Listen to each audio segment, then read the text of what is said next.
It's time once again for a couple of cold ones with Corey and Carlisle. I'm Corey. I'm Carlisle. How are you guys doing this week?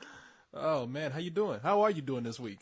Not too bad, not too bad. It's been an all right week. You just came from a barbecue, right? I just came from good old fashioned Texas barbecue. We had they were grilling up chicken and carne asada, and we had. What you got there cooking with Mexicans or something? No, but oh come on, yeah, because only Mexicans have cooked fajitas on the grill. Exactly, real fajitas, yeah. Best fajitas I had by a Mexican. No. Best fajitas I had were made of Mexicans. So, and okay, anyway, you're looking at me like I'm a Mexican hater. I was over at my buddy Harry's house, and he just had a bunch of friends over, and we just had a couple beers and a couple fajitas, and nice. Just did it up right. Just got one of those late minute phone calls. Hey, we're getting a bunch of people together. What for? Just 'cause. Yeah, we got a bunch of meat, got a grill. We got a bunch of meat, got a grill, got some beer. Come on over. So we, my friend lives a couple blocks away, so we walked over and nice. Just had some. So you ain't drunk right now, right? Not at all. Okay. No. Okay. All right. No, I knew I had to work tonight, so. Oh, okay. I had to come here to get drunk. You're a responsible movie person. So, as usual, we start out with the top 5. Oh, let's not do that this week. Why? Just because we always do it. Let's break tradition and not talk about the crappy top 5. Well, what would we do? What would we do in its place? What, a sing-along or something? We could talk about why we're not talking about the top 5. I don't care. Yeah, let's talk about the top 5. It is America, I am disappointed with you once again. You really want me to talk about the top 5 now? You have me curious. My interest is piqued. I can't have jump you not into taken it. a look at the top 5 yet? Yeah, I did, but I predicted what would happen before I even looked at it. Sure, but it still allows me. I mean, I totally understand it. There are reasons for it, but I'm still disappointed with it. As a matter of fact, the way it's laid out is exactly the way I predicted it would be, and I was dreading it would not be that way. But what can I say? Number 5. That's what I can say. Number 5 is Leatherheads. Hey, it held on. Who knew it would still be in the top 5 a week later? Still up there. Hey, George Clooney got some pull. Hey, it did better than some of the movies that premiered this week. Smart People it came in at number 7. Yeah, I knew Smart People wouldn't bring it to the top 5, though. No, it did. A feel-good indie movie, no. Little Miss Sunshine was a fluke. Everyone who keeps trying to redo Little Miss Sunshine is going to find that, it's lightning. It doesn't strike twice in the same place. No, I mean, I don't think it's out of expectations for something like Smart People, because Smart People is one of those films where it's released in fewer theaters. It's a very select crowd, and honestly, I just finished doing a review for it. It's something we've all seen, no matter how independent and smart it tries to come across. Well, yeah, but that was Little Miss Sunshine too. I mean, Little Miss Sunshine was. You know what the deal with Little Miss Sunshine was? No, why don't you tell me, Corey? I would tell you. I think they had a really good hook with the little girl. That whole thing with beauty pageants and that little girl. I think that's what drew people in there. Well, you know what really worked for it was that it's Abigail Breslin. Well, everyone I talked to, it was that last third of the movie is what really sold them on it. That they thought it was just, it was a standard indie comedy until we get to the pageant, and the pageant is just so fucked up that it drops jaws and it's uncomfortable and people get creeped out and that makes an impression, and it wins over everything else because the movie went where it needed to go. But they fooled people. They fooled people into thinking that it was more mainstream than it was. You can't do anything like that with something like Smart People. So, in fact, the title is called Smart People. You got dumbasses like, I ain't going to see that shit. There was a little bit, you know what, I called it as well, but there was a little bit of expectation here because, it's Ellen Page's follow-up to Juno, and it's like, hey, there's so much heat on her right now. Yeah. I mean, really, she could read the phone book for 2 hours, and critics all over America would go, oh, she was so precocious and wonderful, and it was a great retelling of the book. It would, it's... Well, maybe if they filmed her reading the book, I could keep up with it, but I want to listen to that chick read the phone book. But Smart People, maybe you called it something like moderately okay people or semi-intelligent people. You might have got more above average people. Above average people, but smart people, you got dumbasses from the ghetto and the trailer parks walking up like, that ain't for me. So let's go to number 4, which is number 4, Nim's Island. Which, man, that movie's Holding doing. on there, man, with its $9 million. Damn, see, it's that little girl I told you, Abigail Breslin. She was in Or it Little could Miss be, Sunshine. And, or it could be the fact that every kid in America has already seen Horton Hears a Who, which was number 6, and so they said, "Hey, let's go see Nim's Island instead." I just don't get it with that movie, man. I mean, not that I don't think it really deserves it. I just, like I said, I just never saw that movie out there. It was just not getting the attention I thought it was. I guess it was, though. Well, no, because it didn't do very well at all, especially for a kids' film. A good kids' film should always win number 1, and if it doesn't win number 1, you weren't pushing hard enough. Yeah, I didn't have any talking Even animals. bad in there. films that are bad kid films take number 1. But you got to put some animal in the trailer saying hello or something. They did. They had the little dancing iguana. I saw the trailer. He I didn't saw say the hello. He dancing said, iguana. man. He didn't say, you got to have them actually speaking English. You got to have them getting up and saying, hey, Nim, I love your island. But they didn't have that here. So there's a difference between a CG animated movie, which really draws people in, and something like Nim's Island, where you just got people running around an island and it's nothing magical really happening. Yeah, and yet they can still both take number 1 if you push hard enough. Okay. Well, it was number 2.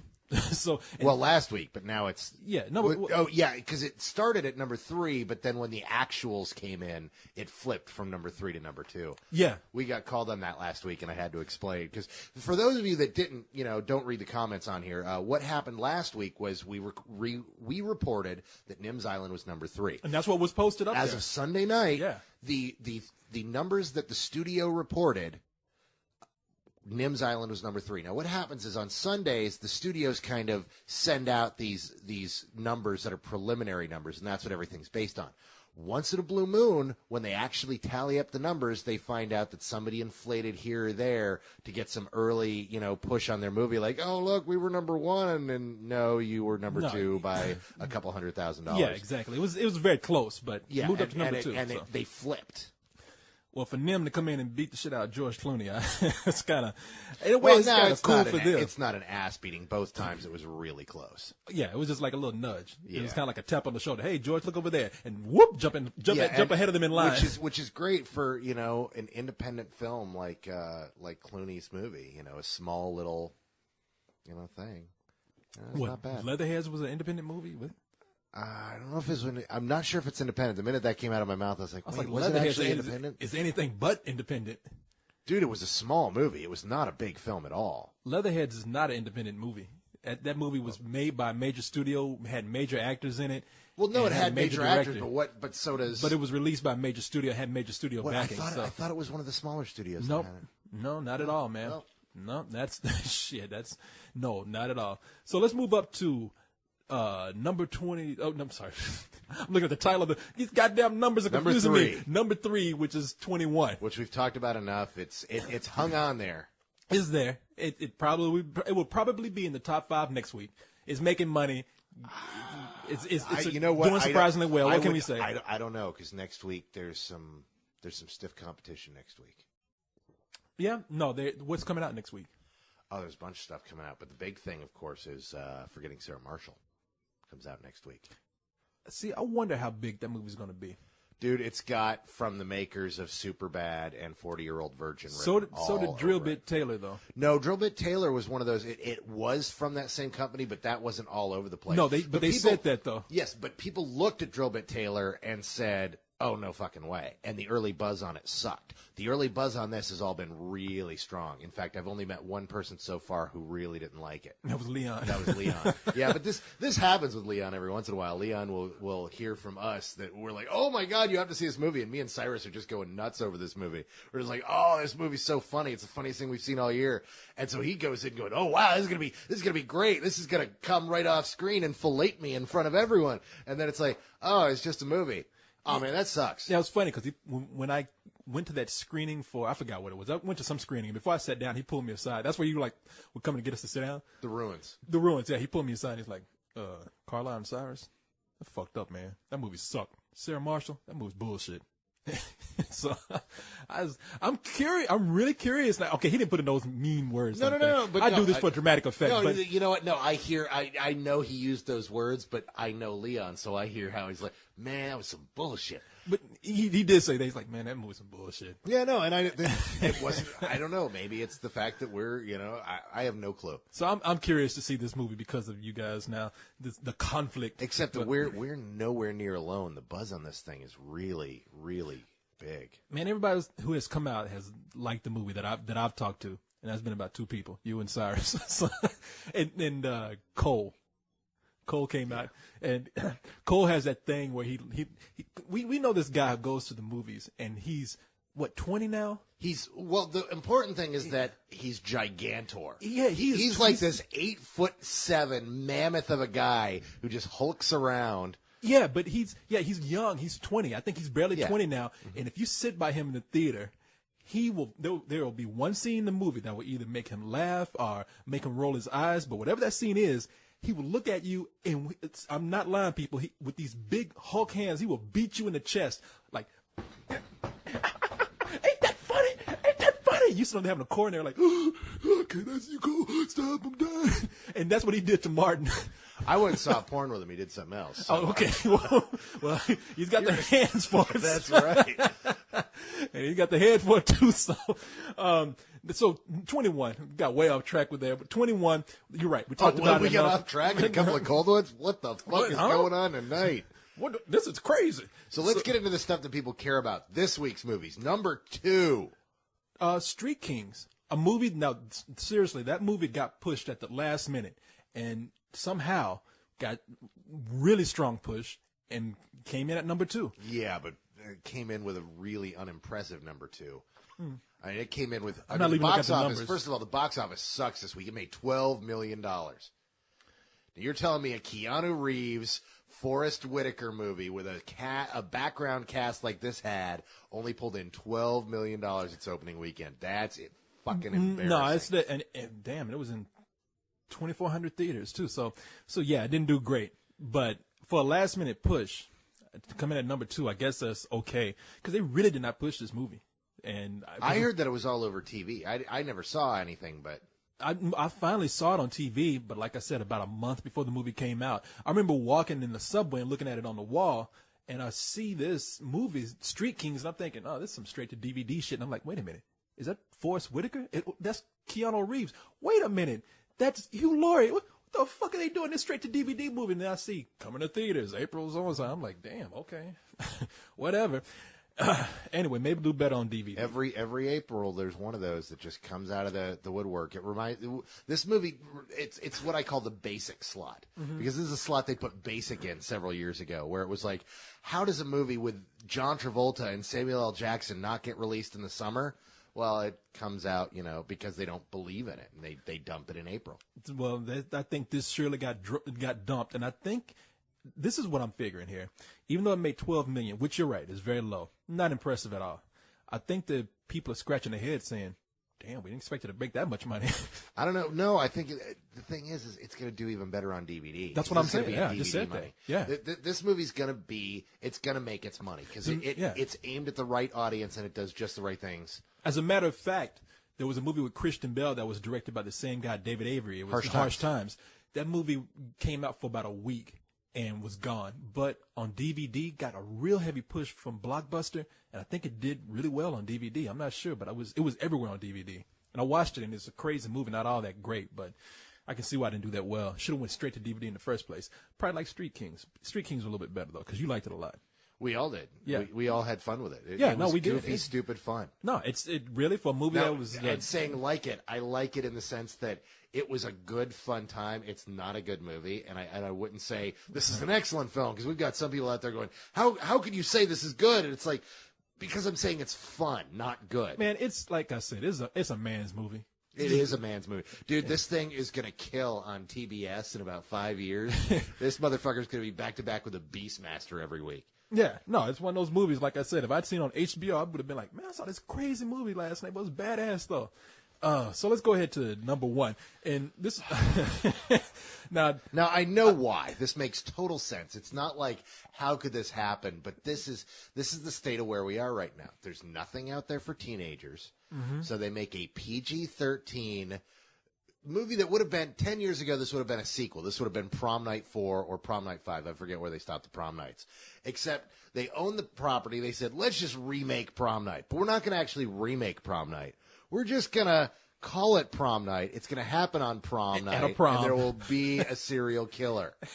And you motherfucking kids out there, boy, you will watch anything, won't you? I mean, y'all don't know what a slasher movie is. Y'all need to go back and watch some of the Friday 13th movies. I mean, none of these are good movies, but you go watch this movie. It's Dude, PG-13 for a reason. You say you don't know, they don't know what slasher movies are, dude. You go back to our day. We had so many of these too. Oh, we had man. these sad attempts. Oh, that were no good. Oh no, we had those, but right now everybody bitches about the whole remake thing going on. When we were your age, the crazy thing was they were trying to find different ways to tell the exact same story. It was, they had already mined Prom Night and they had mined Halloween and they got all the major holidays, and then we started getting movies about the weird ass holidays, April Fool's Day and Happy Birthday. But let me tell you something though, this movie.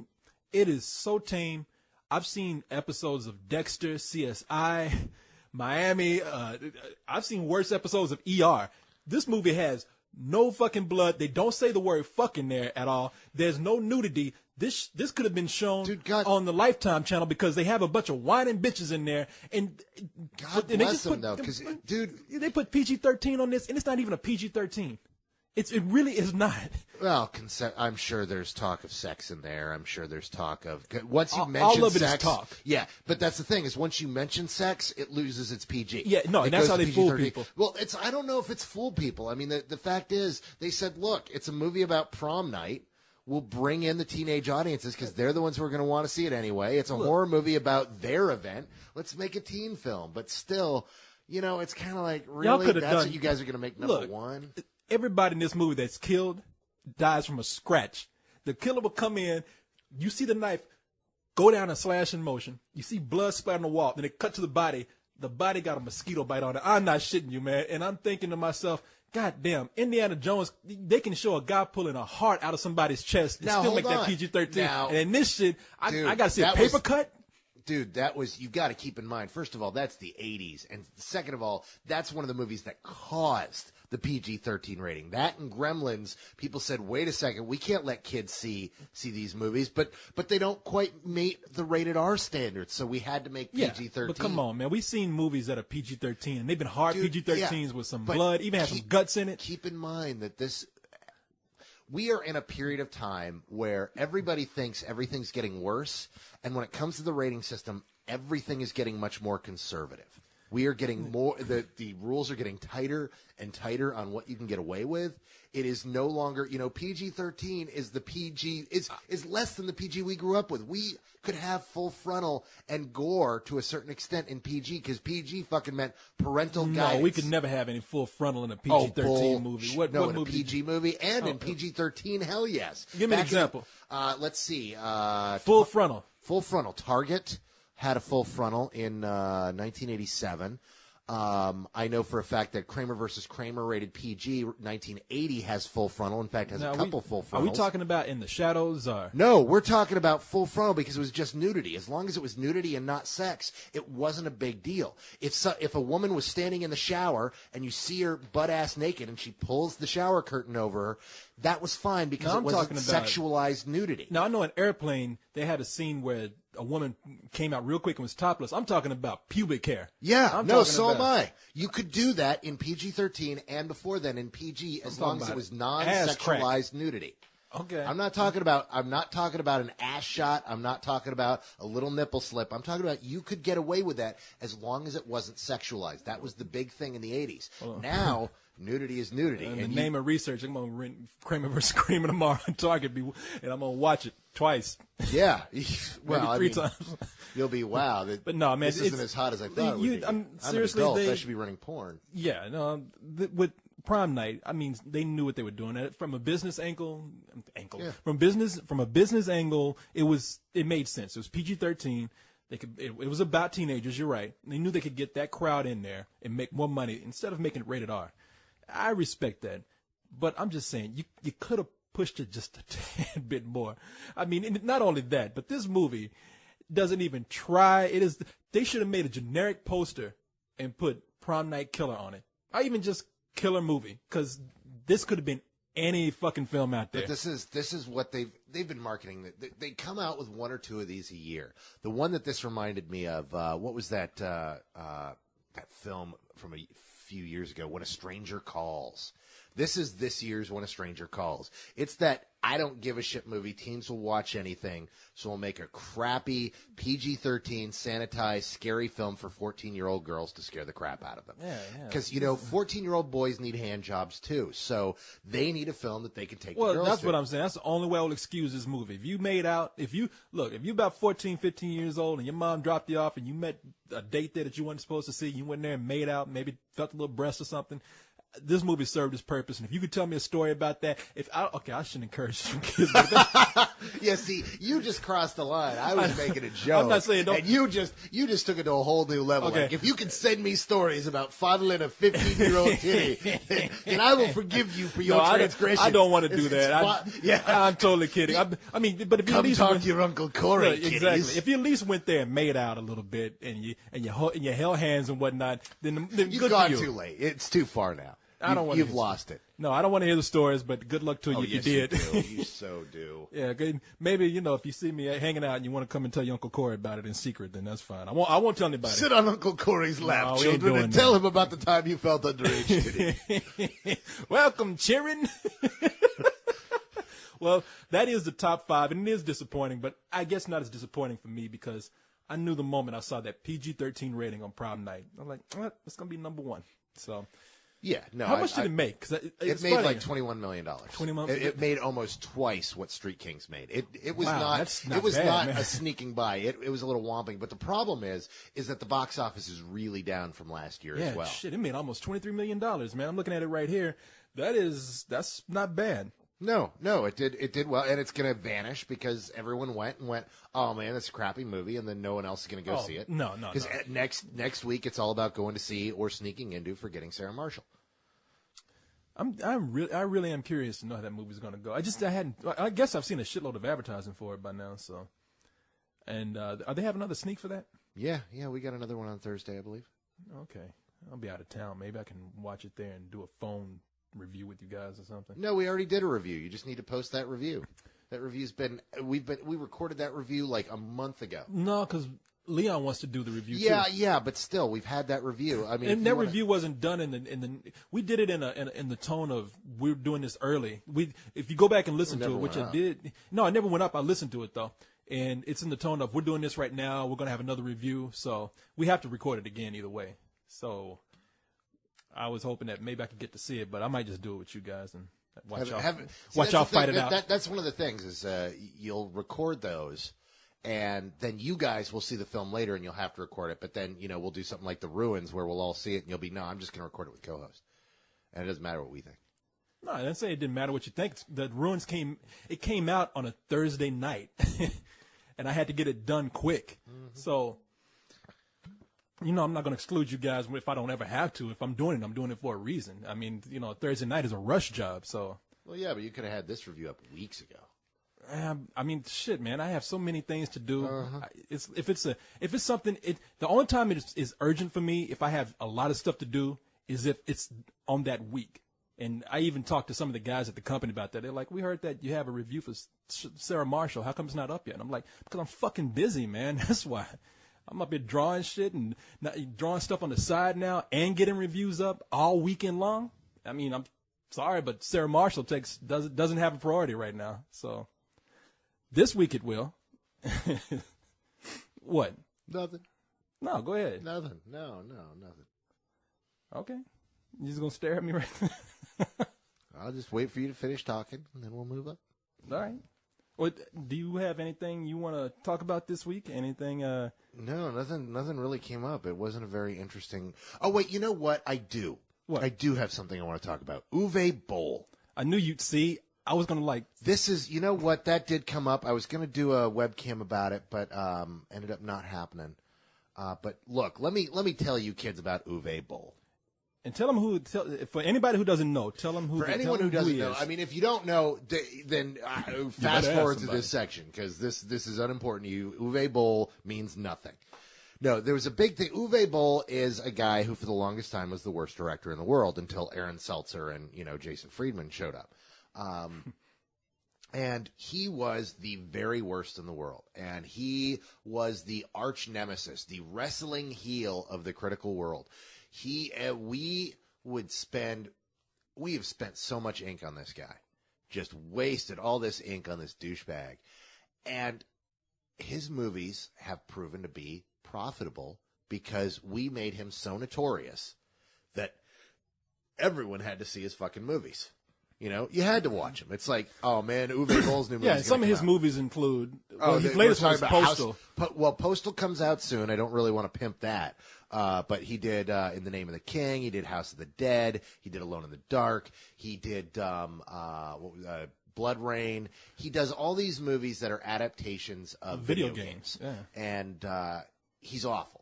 He's tremendously awful. See, I've never seen any of his movies. I haven't seen one, so I really can't say anything. You know what? And there's really no need because it's not that they're just fucking piss poor. They're boring as shit. They're just awful. He's a German director, and I heard that he had some kind of deal with the German government. Well, no. What it is? Take something from their art fund or something. For the longest time, there were big, huge German financing loopholes in the tax code that they were there to encourage. Making German films and supporting German directors worldwide. So if industry people, paid money into independent, productions and put money into these films, and they were helmed by a German or shot in Germany or whatever, they would get tax write-offs for them. Well, Uwe was churning out these crappy fucking films that would lose money that all these people could write enormous write-offs for. Yeah, no, it's funny hearing about this guy because like I said, I'm not going to judge because I haven't seen anything because I know co-host saw Postal and he loved it. He thought it was a lot of fun. When did he see Postal? Like he sees everything, but he saw it. See, me and Cyrus have seen it. Yeah, no, well, there's no reason to talk about it. It's just co-host loved it. I don't know what to say. It was better than Meet the Spartans. But not by much. And Postal is a video game where you actually play someone who goes postal and go off on a shooting rampage. Yeah, and it was just a lame movie. It's not even worth your time. It's just bad, but it's not as bad as Meet the Spartans. So what happened was all of a sudden everybody's talking about when they talk about the worst director in the world, they're not talking about Uwe anymore. Uwe's old news. He's just this sad, pathetic guy. So who are they talking about now? They're talking about Aaron Seltzer and Jason Friedberg. Yeah, when people mention the worst movie they can think of, the first thing that comes to mind is Meet the Spartans. Yeah, it's definitely. not. They don't think of Blood Rain anymore. Dude, Blood Rain was years ago. I think also there's the case of Meet the Spartans got a much bigger release than any Uwe Boll movie at all. And more people saw it then. Yeah, exactly. And so more people know none how of bad Uwe Boll's movies went number one like Meet the Spartans did. They never even cracked the top 5. No, they're very small movies. They all fail, except that they make money because everyone has to go and see them. Everyone who are film buffs. Well, then they're not failing, then, right? They make money, so they're not failing. Except that they fail in the sense that they never do well. I'm assuming you're talking about Uwe Boll because of that video that went up online. That video that went up on the site that we pushed, and there's a whole I Hate Uwe Boll site. Guys, seriously, right now, whoever created that, take it away. Delete the whole group. Everybody resign from the group. I don't want you guys. Here is how this works. You guys got hoodwinked. You guys got sucked in by the genius that is Uwe Boll. He is a genius. Okay? So wait a minute. Let's describe the video. So the video's on there. If you look at the video, he's proclaiming that he says, "All you guys who hate me," because there's a petition going around to stop him from making movies. Now hold on. But maybe that's not a petition. Maybe he's saying that there is a petition. Well, but anyway, it goes. There is a petition. Yeah, there is a petition to have him stop making movies, and if he gets 1 million signatures on the petition, he'll quit making movies. Now, he put out a video talking about how there was a petition out there and how he wanted a petition to have people say he wanted to keep him making movies, and that somebody should put that up there and should put that out because you know what? He's a genius. He is a misunderstood genius. He is far better than Michael Bay or Eli Roth. Oh no, I love the way he came in. He's like, you watch these fucking Michael Bay, Eli Roth, George Clooney political shit. I'm the true genius. Corey, every time you do a foreign accent, you start channeling Last King of Scotland. Well, that was not the Last King of Scotland. That was First of all, I cannot do any accents at all. I'm not trying to, but that was more like a really bad French accent. So. See, I have actually met and gotten screamed at by Uwe.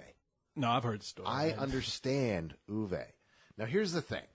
Is he did this whole thing. He said, I am better than that Eli Roth. I am better than that fucking Michael Bay. You talk about my accent. You sound like a Mexican. Yeah, no, you got me all messed up. I can't even do my Uwe tonight. Wow. So anyhow, Vive la Uwe! Vive la Uwe! Anyhow, actually, it would be pronounced Uwe down there. Except, I don't know it, yeah. Anyhow, point is, he did this video, and it got circulated, and everybody fucking watched it, and everyone started screaming about it and said, look how crazy this guy is.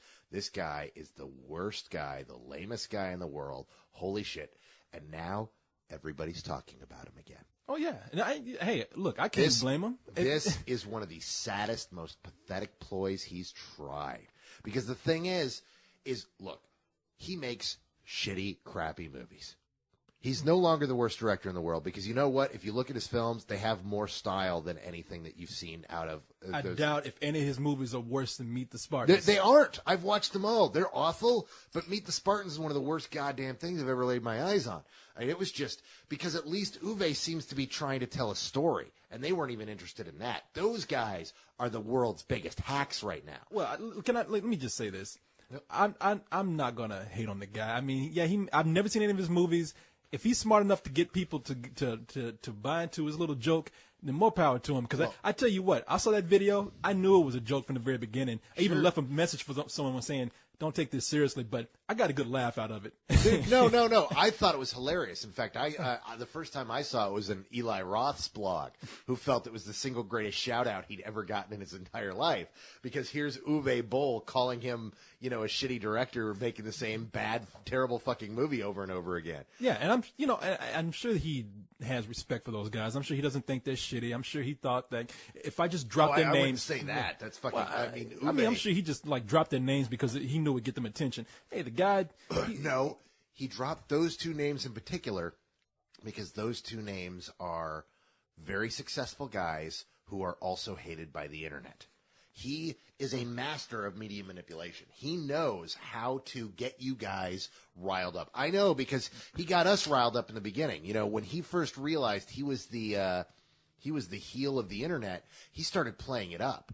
The guy, Quint from Ain't It Cool News, who first started tagging him hard and made him a household name, he mentioned him in every single interview he ever did.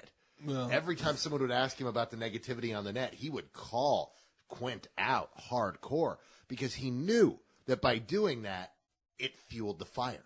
Yeah, I mean, hey. And that's all. The point is, that whole thing, it's all a matter to get you guys to blog and talk about him because nobody else is. Because we've seen Postal, and Postal isn't worth mentioning. It's bad, but it's not bad. It's just a waste of your fucking time. It made me laugh. There's one good joke in the fucking movie. There's one joke that made me laugh, and when I retell it to other people, they laugh. But you know what? Aside from that joke, there's no real reason to see this fucking movie. Hey, and, well, just focusing on him, if people fall for it and he can get people riled up like that, but more power to him. You know He's what? a good businessman. You say that, except it is our job as the interpreters of the medium to say, hold on now, Sparky, and take a closer look at what he's doing. Well, I haven't seen it, so I'm not, like I said, I'm leaving it up to you to review the movie. I'm just talking about what he did in general. What he as did an internet was gag, funny. I think was funny, and I kind of admire that. Sure.